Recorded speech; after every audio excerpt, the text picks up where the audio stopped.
वक्त की बड़ी खबर आपको बता रहे हैं। संसद में लगातार हंगामा देखने को मिल रहा है। सुबह बिल पेश होने के दौरान विपक्षी दलों ने जमकर हंगामा किया है। अखिलेश यादव ने भी सरकार पर हमला बोला है, तो वहीं उत्तर प्रदेश में भी राजनीतिक हलचल अब तेज हो गई है।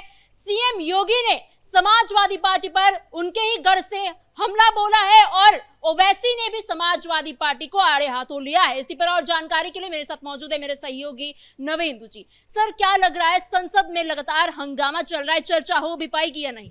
देखिए, पिछले कुछ सालों में विपक्ष ने एक पैटर्न सेट कर लिया है। जब भी संसद में कोई इंपॉर्टेंट बिल पेश किया जाता है और उसको पास कराने के लिए विपक्ष की सहयोग की जरूरत होती है, तब ये लोग हमेशा बवाल मचाते हैं। आज इतना बड़ा मुद्दा पूरे देश में है, नीट पेपर लीक को लेकर इतना हंगामा मचाया गया, इतना उत्पात मचाया गया, और अब सरकार परीक्षा संशोधन बिल लेकर के आई तो विपक्ष ने जो वादा किया था उस वादा को तोड़ते हुए एक बार फिर से संसद में जबरदस्त ड्रामा किया। राहुल गांधी हो, अखिलेश यादव हो, विपक्षी दलों के सांसदों का जो रवैया देखने को मिल रहा है वो सीधे तौर पर यह सवाल उठा रहा है कि ये लोग भले ही बड़ी बड़ी मांगे करते हैं, जनता के नाम पर बड़ी बड़ी बातें करते हैं, छात्रों के नाम पर देश को गुमराह करने की कोशिश करते हैं, लेकिन जब संसद में चर्चा की बारी आती है तब ये लोग चर्चा नहीं करते, सिर्फ और सिर्फ हंगामा मचाते हैं।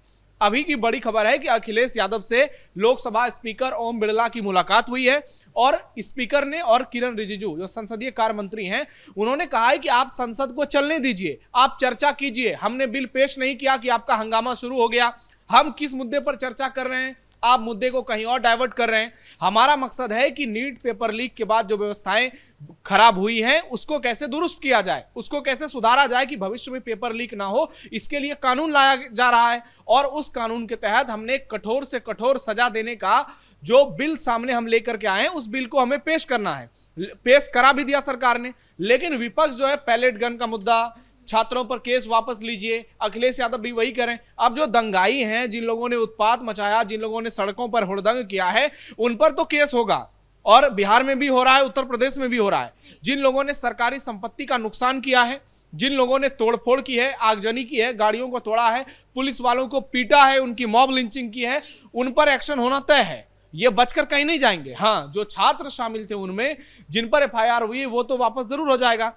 तो अखिलेश यादव की भूमिका बहुत बड़ी है क्योंकि 37 सांसदों वाली पार्टी की वो अगुवाई कर रहे हैं, लेकिन जो रवैया देखने को मिल रहा है संसद में और संसद के बाहर सड़क तक, उससे साफ साफ ये प्रतीत होता है कि विपक्ष जो है उसकी मंशा जो है वो बिल पास कराना नहीं है, उसकी मंशा सिर्फ और सिर्फ राजनीति करना है। सर, लेकिन विपक्षी दल लगातार कह रहे हैं कि अमित शाह की जवाबदेही बनती है, वो आए, वो हमसे बात करे, हमें जवाब दे। अखिलेश यादव भी लगातार ये कह रहे हैं कि बीजेपी के राज में शिक्षा चौपट होती गई है, तो ऐसे में जवाबदेही बनती है। देखिए, अखिलेश तो ऐसे बोल रहे हैं कि उनके समय में शिक्षा का स्वर्णिम काल था। जिस मुद्दे को लेकर बातचीत हुई, जिस मुद्दे पर लोकसभा में और राज्यसभा में चर्चा के लिए सत्ता पक्ष और विपक्ष के बीच बातचीत हुई, उस चीज को लागू नहीं किया जा रहा है। उस चीज पर चर्चा करने के लिए विपक्ष तैयार नहीं हो रहा है। जो मुख्य मुद्दा है उस पर कोई बातचीत नहीं कर रहा है। अब ये अमित शाह का इस्तीफा बीच में लेकर के आ गए। अब अमित शाह के इस्तीफे की बात यहां किसने शुरू की? क्या अमित शाह इस्तीफा दे देंगे, फिर ये कल कहेंगे नरेंद्र मोदी का इस्तीफा चाहिए, परसों ये सेना प्रमुख का इस्तीफा मांगेंगे, फिर ये कहेंगे चीफ जस्टिस का इस्तीफा कराइए। तो इन लोगों की जो रणनीति है वो साफ साफ इस बात को इंडिकेट करती है कि इन लोगों ने मन बना लिया कि संसद चलने नहीं देंगे और उसके बाद हम सरकार पर आरोप लगाएंगे कि सरकार बातचीत के लिए तैयार नहीं है। पुलिस वाले जब एक्शन लेंगे तब ये कहेंगे पुलिस वालों ने छात्रों पर गोलियां चलाई, लाठियां चलाई, लेकिन जब यही हुड़दंगी उत्पाती छात्र पुलिस वालों को पीटेंगे तब ये नहीं कहेंगे कि छात्र जो है वो गलत कर रहे हैं। तो विपक्ष की मंशा साफ साफ नजर आ रही है। सरकार ने बिल जरूर पेश कर दिया है और जो आंकड़े हैं उसके मुताबिक लग रहा है कि बिल पास भी हो जाएगा, लेकिन विपक्ष इस बात को जानता है कि इस वक्त वो सरकार को हरा नहीं सकता है, क्योंकि हमने देखा टीएमसी में टूट, शिवसेना में टूट, उसके अलावा कई पार्टियों में टूट और सांसदों का सारा समर्थन बीजेपी को मिल रहा है। तो ऐसे में बिल तो पास हो जाएगा। तो विपक्ष माहौल बना रहा है, जानबूझकर हंगामा कर रहा है और इसकी आप देख लीजिए स्थिति उत्तर प्रदेश में नजर आ रही है। ओवैसी ने अखिलेश यादव को दो टूक कह दिया है कि भाई गठबंधन करोगे तो बराबरी की हिस्सेदारी चाहिए, कुर्सी लगा के बैठोगे तो सामने हम भी कुर्सी लगाकर ही बैठेंगे। तो उस पर मोहिबुल्लाह नदवी जो सांसद ने समाजवादी पार्टी के, उनका बयान सामने आया है। वो कह रहे हैं कि जो बात कर रहे हैं ओवैसी वो हमें मंजूर नहीं है। इसका कारण यह है कि समाजवादी पार्टी अंडर खाने डर गई है। इनको लग रहा है ओवैसी को अपने साथ लेंगे, मुस्लिम वोट बैंक एक साथ आएगा तो ओवैसी को कुछ सीटें मिल जाएंगी, फिर ओवैसी उत्तर प्रदेश में एक नया चेहरा बन जाएंगे। जैसे पश्चिम बंगाल में हुआ, जैसे ओवैसी का महाराष्ट्र में हुआ। इस तरीके से अगर ओवैसी को बढ़ावा दिया जाएगा तो फिर इन लोगों के लिए दिक्कत हो जाएगी, क्योंकि मुसलमानों के नाम पर ये लोग जब वोट मांगते हैं तो फिर आगे चलकर इनकी राजनीति जो है वो फिर मुसलमानों के लिए मजबूत नहीं रह जाएगी। लेकिन क्या अखिलेश यादव कंफ्यूज नजर आ रहे हैं? क्योंकि पहले इन्होंने कहा कि चर्चा करने को हम तैयार हैं, लेकिन जैसे ही पूरी इंडी गठबंधन सामने है कि हम चर्चा नहीं करेंगे, हम हंगामा करेंगे, वो उनके साथ सम्मिलित हो गए। इधर उत्तर प्रदेश में इनके ऊपर अलग अलग पार्टियों से हमला किया जा रहा है, ये कुछ बोल नहीं पा रहे हैं। तो क्या लग रहा है कि कंफ्यूज नजर आ रहे हैं, उत्तर प्रदेश इनके हाथों से खिसकता नजर आ रहा है? कुछ ज्यादा ही कंफ्यूज लग रहे हैं, और ये कंफ्यूजन आज नहीं 20 तारीख को भी देखने को मिली थी, जब अखिलेश यादव और राहुल गांधी के बीच पहले बंद कमरे में बातचीत होती है, और उस बातचीत के बाद लगातार आप देखिए समाजवादी पार्टी और कांग्रेस के बीच दूरियां नजर आती है। ये दोनों भले ही ये दिखाने की कोशिश कर रहे हैं कि हमारे बीच सब कुछ ठीक है, हम एक ही गठबंधन में हैं, लेकिन अगर एक गठबंधन में हैं तो फिर एक दूसरे के खिलाफ बयानबाजी क्यों?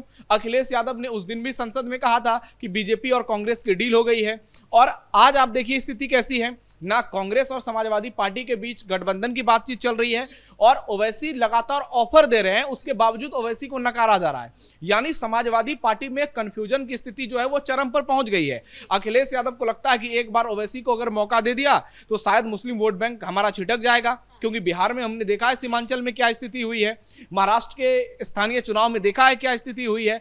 तो अखिलेश यादव को इस बात का डर सताने लगा है कि उत्तर प्रदेश में अगर ओवैसी को हम जगह देंगे तो ओवैसी मजबूत हो जाएंगे। अगर वो जगह नहीं भी देते हैं तब भी उनको दिक्कत है, क्योंकि ओवैसी ऐलान कर चुके हैं कि वो बहुत सारी सीटों पर चुनाव लड़ेंगे, और शौकत अली को तो उन्होंने बहराइच से उम्मीदवार भी घोषित कर दिया है।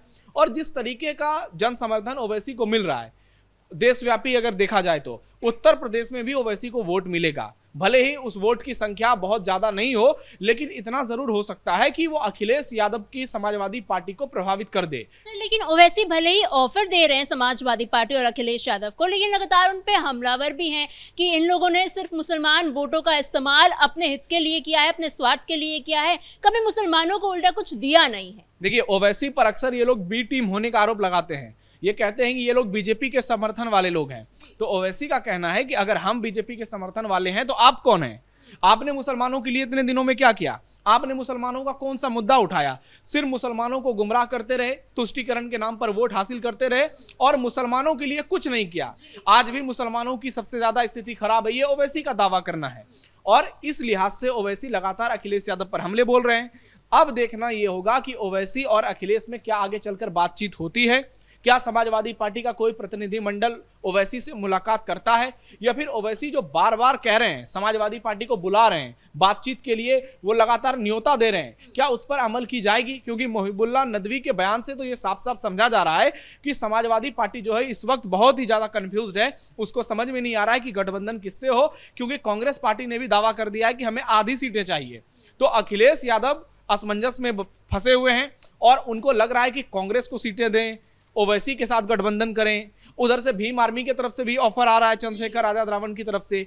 तो अखिलेश यादव के लिए इस वक्त चुनौतियां बहुत ज्यादा है, और वो इस चक्रव्यूह में पूरे फंसे हुए हैं। दूसरी तरफ आप देखिए यूपी में एनडीए बहुत ही मजबूत नजर आ रहा है, तमाम पार्टियां योगी आदित्यनाथ के साथ खड़े नजर आ रहे हैं, संसद में भी एनडीए को जन समर्थन मिल रहा है, और कोई बगावत की स्थिति देखने को नहीं मिल रही है। जबकि समाजवादी पार्टी हो, कांग्रेस हो, इन लोगों के बीच आपसी टकराव लगातार देखने को मिलता है। इसलिए आज योगी आदित्यनाथ जब इटावा गए तो उन्होंने अखिलेश पर भी हमला बोला, कांग्रेस पार्टी पर भी हमला बोला, और कहा कि ये जो गठबंधन है ये सिर्फ और सिर्फ लोगों को गुमराह करने के लिए बनाया गया है। उन्होंने राम मंदिर के मुद्दे पर एक बार फिर से विपक्ष को घेरा, पेपर लीक के मुद्दे पर विपक्ष को घेरा, और आज तो अखिलेश यादव को एक बार फिर से उन्होंने ललकारा। उन्होंने कहा कि अखिलेश यादव 12 बजे सोकर उठते थे, 2:30 बजे तैयार होते थे, 5 बजे जिम जाते थे, और 7 बजे महफिल सजाते थे। यानी वो काम नहीं करते थे अपने समय में, सिर्फ उन्होंने जनता के पैसे का दुरुपयोग किया है। तो अखिलेश यादव पर योगी आदित्यनाथ का चुन चुनकर हमला करना, संसद में विपक्ष का रवैया लगातार एक्सपोज होना, और जिस तरीके से बीजेपी मजबूती से उत्तर प्रदेश में आगे बढ़ रही है, इन तमाम चीजों को मिलाकर के देखेंगे तो लगेगा कि 2027 चुनाव से पहले एक तरफ एनडीए काफी मजबूत नजर आ रहा है, और दूसरी तरफ विपक्ष जो है बड़ी बड़ी बातें भले ही कर रहा है, बड़े बड़े दावे भले ही कर रहा है, लेकिन जमीनी हकीकत यह बयान कर रही है कि विपक्ष की स्थिति इस वक्त ठीक नहीं है। और योगी आदित्यनाथ लगातार जनसभाएं कर रहे हैं, हर दिन अपने सरकार की रिपोर्ट कार्ड जनता के सामने पेश कर रहे हैं, और इटावा वो गए जो कि मुलायम परिवार का गढ़ माना जाता है। अखिलेश यादव का वो इलाका है, यादव लैंड में उसकी गिनती होती है, इटावा हो, मैनपुरी हो, आजमगढ़ हो। लेकिन वहां जाकर योगी आदित्यनाथ ने आज ये कहा कि आज देखिए, आप ये नहीं कह सकते कि गोरखपुर में ज्यादा विकास हुआ और इटावा मैनपुरी में कम विकास हुआ। आपके साथ कोई भेदभाव नहीं हो रहा है। जितना विकास गोरखपुर का हुआ है, जितना विकास अयोध्या का हुआ है, उतना ही विकास मैनपुरी और इटावा का भी हुआ है। यानी उन्होंने अखिलेश यादव पर सीधे सीधे हमला बोला और उनके कहने का अर्थ था कि अखिलेश के समय में भेदभाव होता था, सैफई का तो विकास होता था लेकिन अयोध्या का विकास नहीं होता था। उन्होंने कहा कि समाजवादी पार्टी की दोहरी मानसिकता ने उत्तर प्रदेश के विकास को पूरी तरह से डुबो दिया।